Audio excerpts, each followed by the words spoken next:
probably 8 to 10 years ago. I went down to my sister's one night, got the edge of dark, and I met Master Smith. He'd been coon hunting there in the cornfield. He said, Jim, he said, I run a big coon all over that cornfield that went whole to an apple tree. Well, I know where the apple tree was. So I went straight down there and got me a big flat rock and covered the hole up. Well, I went straight home and got me 2 steel traps. I was going to catch that coon because they were bringing about 25 bucks. Well, I set the steel trap in there and it rained that night. And I went down there the next morning, my chains, they was tightened up. I said, I've got the big boy. But I moved a rock and pulled him out. It was about an 8-pound possum. And he was fudgered and a hog. You couldn't even tell what color he was where he wandered around that field. So me being a quick thinker, where I live in Robinson Creek, I had it was 3 concrete blocks high across the little holler, and the water would have been probably 22 inches deep. I said, before I kill him and skin him, I will put him in there, that water, and hold him with the tail. And me sitting on them concrete blocks, and I would just take my hand, just rub up and down the side, get him slicked off good, and then I was knock his head and skin him and have a good prime hide. Well, I got him out of the sack, took him over and put him in the water hole. That worked just exactly like I thought. There he was just swimming, because his feet wouldn't reach the bottom. I let him swim a lick too. I said, well, I'll wash him out. I reached up, I was holding him the tail for one big stroke, pow, bit me plumb through the possum.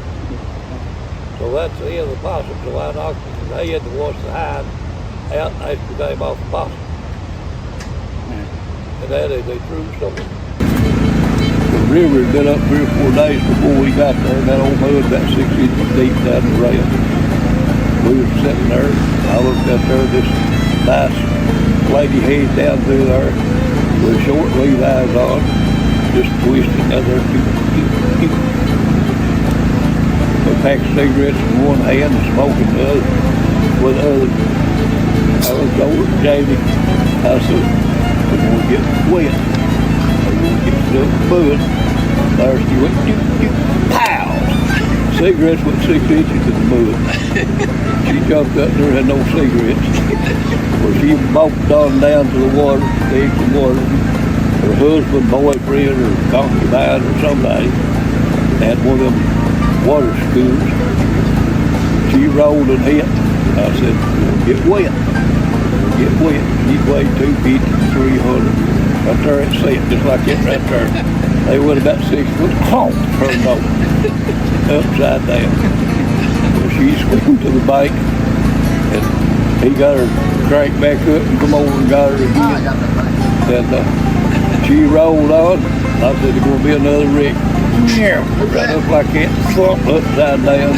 When she come to the bank that time, she went to the truck. She never did come back. I've got witnesses to that.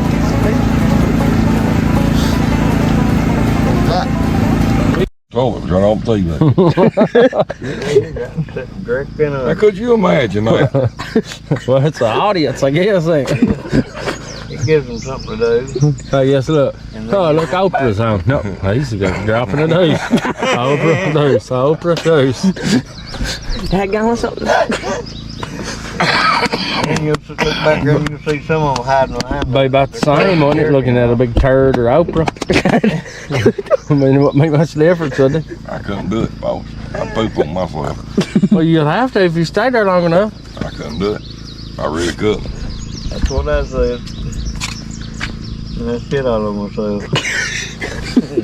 I'd say I would. No joke.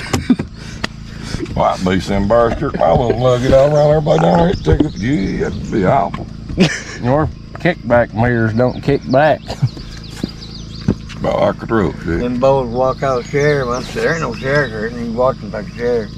You know, they walk out of the chair, they have hard on, man. They stick it straight out, and they'll stand there. Looking around, making, just looking to see if somebody's looking, man, licking their lips. That's what you're looking for. Swear to God, that's what you're doing. Yeah, bad bet. Man, that's where it's at. It's the worst place I've ever been in my life. Let me tell you a good one. Me and Stick are about 35 years ago when Cherry, I just put on there and then we fill was that using in between. one of them old cattle box. bow muzzle loaders. Back on top of it was clear. We hunt down there in Turned out pretty. Princeton. How long was you with that one before she passed away? You was with her quite a while, Counting wasn't it. you? 10 years. 10 Was years? counting the deer in. I tell you what,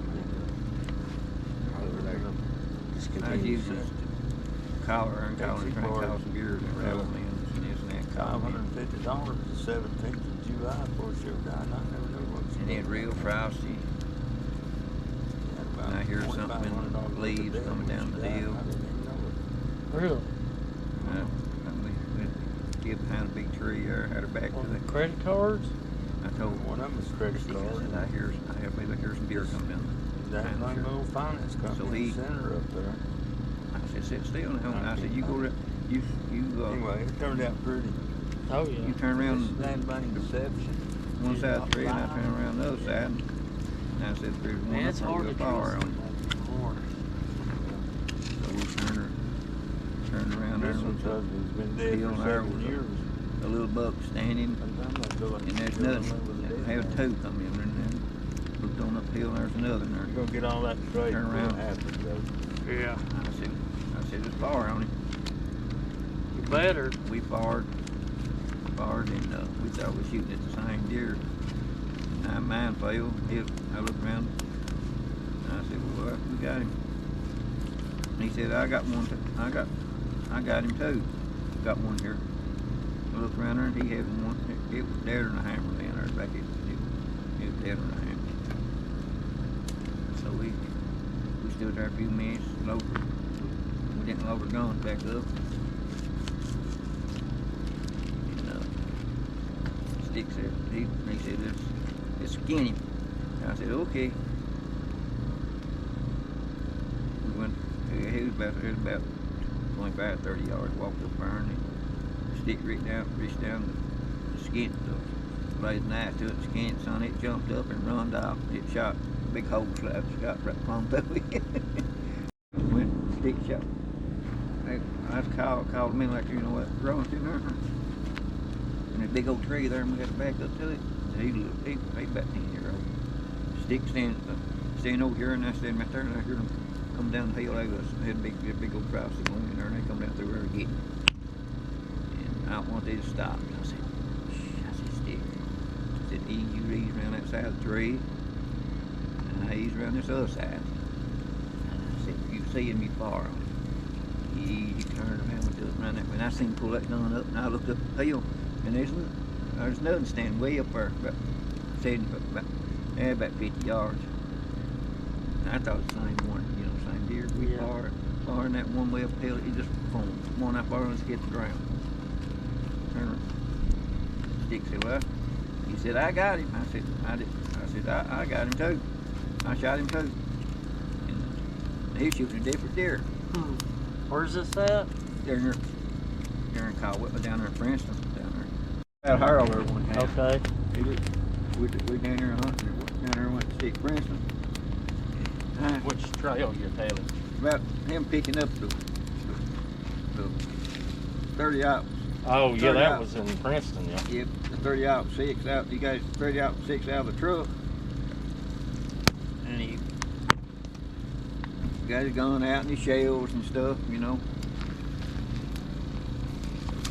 was down there and there's a big old flat rock down there, and deer was running by there and stuff. And Harold standing up on this rock, big old rock. And Harold,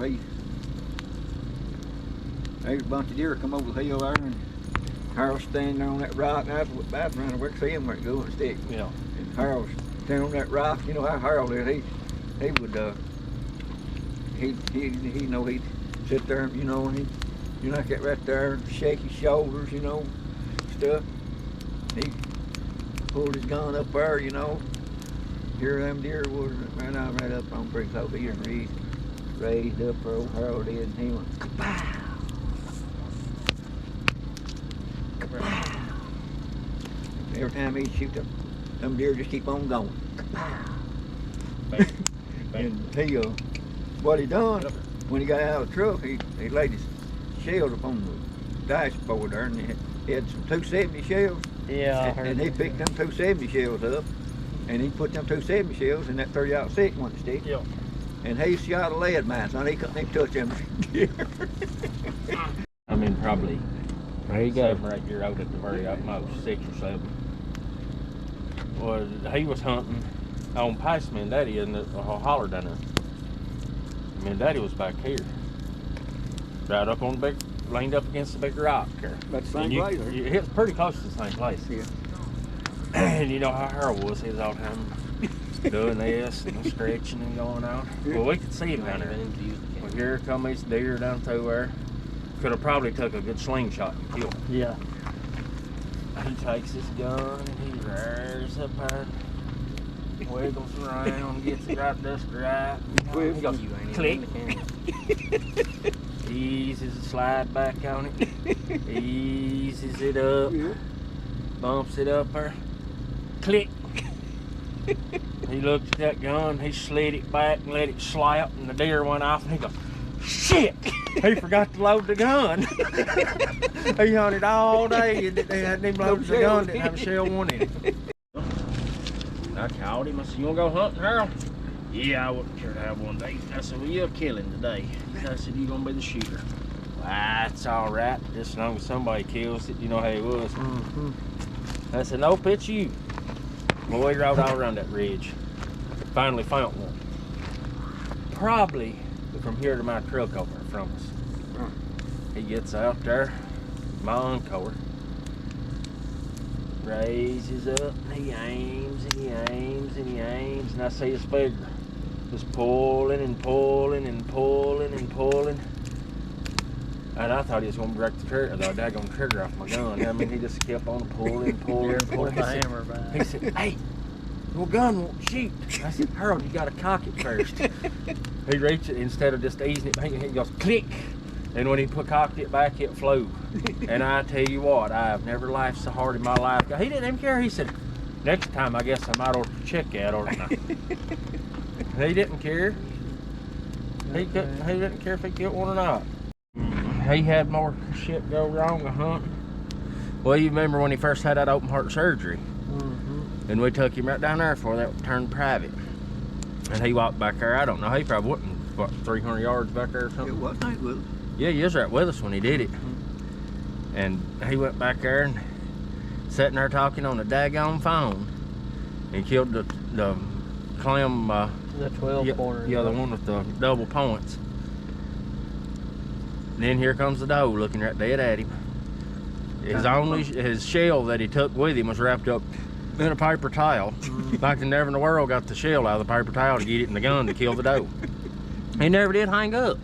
He's right back here. You remember the tree they used to hunt in? Right there on the corner? Well, I was sitting up there one day, and Harold was down here, and I didn't even know he was nowhere in this country. I was sitting up there in my tree stand. That's when we all had them radios.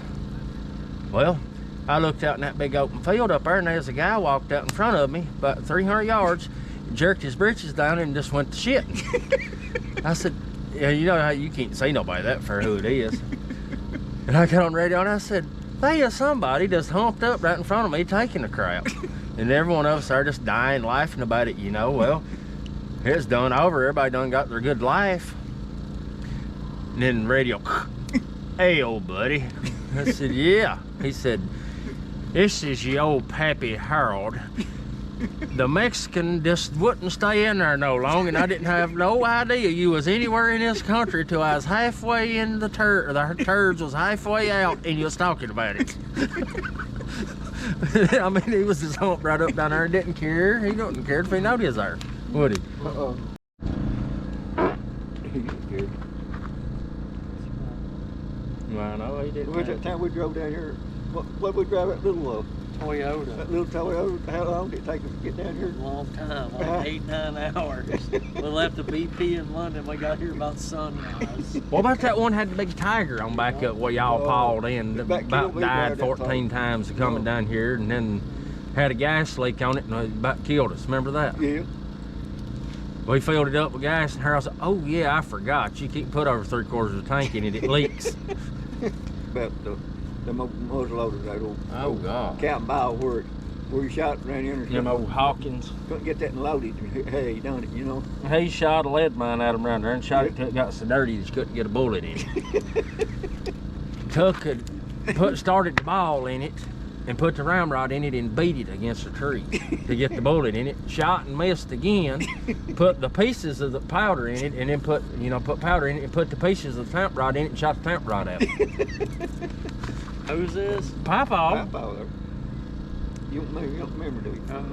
Yours is. Now go for it. So it was me, Mom, her man, my brother, his fiance, and her parents. My brother called me that day and said, "Be on your best behavior. Her parents are coming." I said, "Okay." I said, "I won't drink a lot. I'll act normal." So we go down there. I drink a few beers throughout the day, maybe 6 all day long. And we're going back to Marsh Branch on a pontoon. Mom's pontoon was going like 10 miles an hour. Well, we get pulled over because for registration they didn't put stickers on it. So they ran it, come back fine, and then they said, "Have you had anything to drink?" I said, You tell the truth. I said, "Yeah, I've had a couple beers throughout the day." And they said, "Okay, come take a test." I said, "Okay." They do all that, blah blah blah. And that guy said, "Well, you blow in a breathalyzer." I said, "No." And he said, "All right." He said, "Well," he turned his thing off and he said, "You're going to jail." I said, "Okay." And he said, "You don't seem," he said, "You passed all the tests." He said, "But you said on camera that you had a drink in Kentucky, you can't have a single drink on the lake." And I was like, "All right." And so then they take me to jail, and I asked that guy on the way up there, I said, "How long do you think I'll be in here?" He said, "Well, you seem sober, so they'll probably let you out in like an hour." And I was like, "What the fuck?" And so then I got to go that Monday to my arraignment, and it's a criminal arraignment. Yeah. And so you're in there, and the people that get up, it's like the one guy had 2 counts of murder, the other one like abuse, like try to kill somebody, and they was like, "Get up." Then I get up, and they're like, "No registration and not enough life jackets and a BWI, and then here were killers." And it's like, what am I doing? The guy said, "I'll throw everything out with the BWI, go downstairs and pay it's like $400 fine." Good. But it's a misdemeanor, so I got a misdemeanor on my record. Didn't put nothing against you. No, not where it was on water. But so then I told you that night I was going through that guy that shot that same night, that guy out on East 80, that rapper had shot those people, and he's standing in front of me in the intake going through the nurse, and they got him in a straitjacket, and here I am with a pair of Crocs on and this jumpsuit. So then they put you in the drunk tank, and you're in there Put you in drunk tank with like 15 other guys who are actually belligerent drunk, and they're all need a CPAP, and they're snoring, and you're laying on a concrete slab. Then they come get me. They said, "All right, you can call to get you a ride." So I called Jacob and I said, "I need you to come get me." He's like, "Well, I just got to Richmond." So then he had to turn around and come back. And I walked out of the jail cell with my swimming trunks and my life jacket. I would have done this and I would have done that, but they ain't never been there. As much money as I gave the Kentucky Fish and Wildlife for them to arrest me. Yeah, much money, man. It was awful. He said, "I've never met Jacobs. He's getting married to that girl here for too long, and I'd never met him." And he said, "Be on your best behavior." And there I go get freaking arrested right in front of him. Was you the driver? Yeah.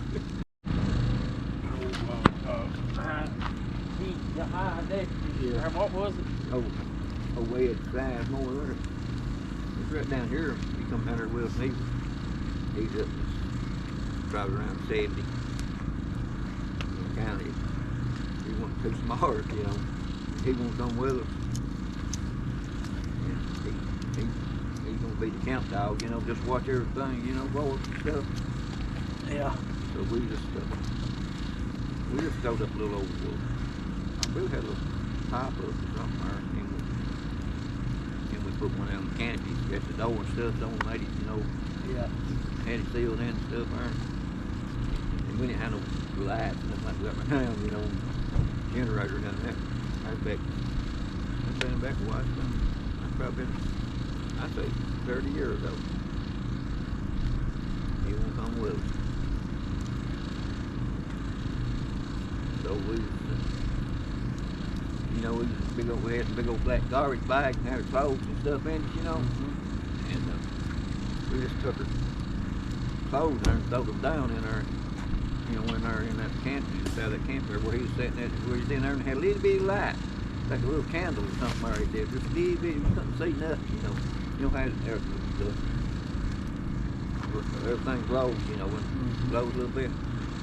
Had them garbage bags laying there. He was out there, he's round around all night. What a stick. Yep. Round. High deputy constable. So high deputy, he said he was a high deputy constable. Yeah. You remember that time the garbage bag stick? Yeah. Had the garbage bag and he hey, Blaine, get out of here, hurry, get out, hurry. I said, what's the matter? He said, get out, there's a bar. And he thought that dag, and he had a pistol. He had Melvin Bishop had a pistol. had Melvin pistol. And I said, Lord, I first he was going out there. He went out there and there laid that big old garbage bag there, and he thought it was a daggone fire bud. He'd get ready to shoot it all into the face. Well, they'd have killed his ass if they'd walked him up shooting. Who was I don't know if you somebody told me a story once about when you all was down here hunting. I'll be right back. And they built a fire in the tent or something like that, and somebody drove the truck up and they right up to the front of it and wouldn't let them out. I can't remember. Oh, that is.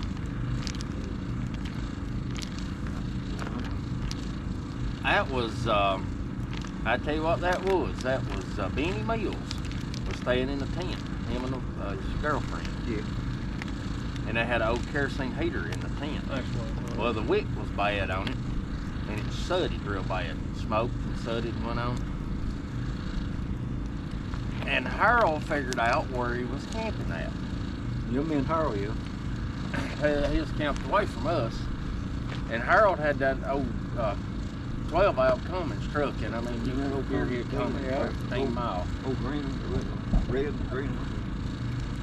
Well, Harold, I come down through there, down that road where he was at, wide open, pulled in and slid right up against the door of the tent where he couldn't get out. Yeah, he did. I bet we. And daggone Benny was a nut anyway. I mean, full-blown idiot. Well, he started hollering, "Is that you, Ignite? If it ain't, I'm killing your ass, whoever you are." And Harold just dying laughing at him. And he finally come out and he was smoked blacker than soot. He was smoked crack. But he slid right up against the tent door where they couldn't get out. But we went down there. Well, Harold went missing that morning, and hell, he hadn't been back all day. Nobody didn't know where he was at. Well, about 9 o'clock at night, here comes a red Dodge pickup in there, pulls in, sitting out there idling. You never did turn the light on, didn't know who the shit it was because he was out there on the phone. Finally turned it off, got out, and it was Harold. He had been out car shopping and traded vehicles while we was going deer hunting. Yeah. Left in the blue or green and come back to red. Yeah. I don't remember the blue one. That was probably before my time. I remember the green one. I remember that red one. You don't remember the green Ram Charger either, do you? The one that looked just like a game warden truck. He might have had it when I was little. I remember. I don't know which one it was. Mom said she had to drive one of his trucks to school one day.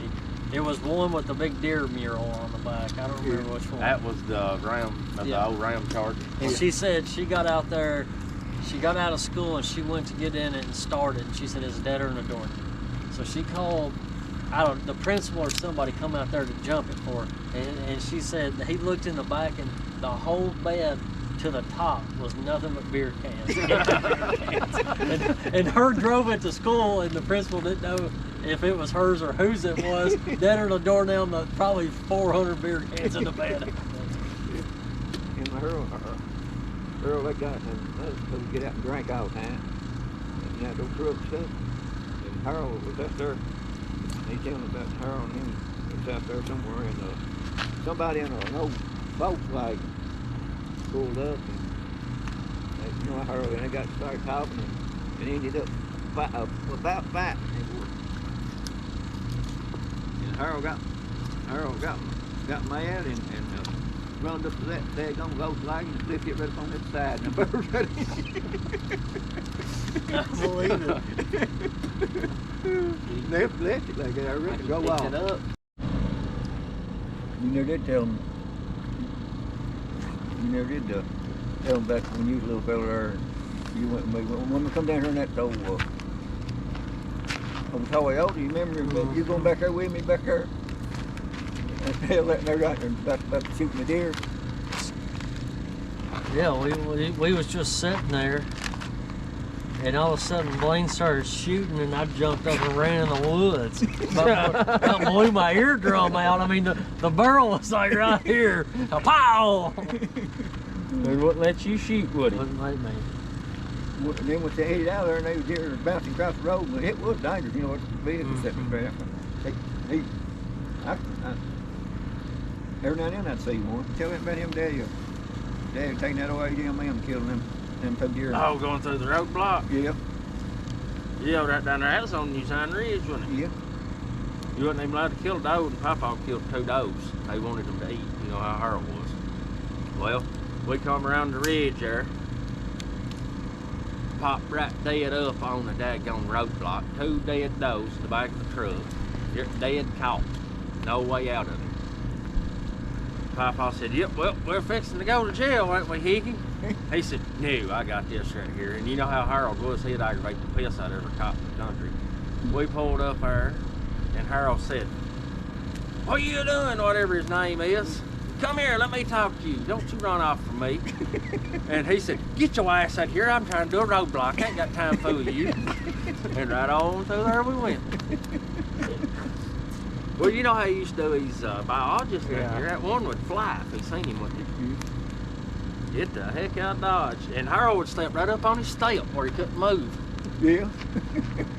It got to where if he seen a truck that if he thought it was Harold, he wouldn't even slow down and check He nothing. wouldn't even stop here most time we stick. It just blow and go on. Yeah.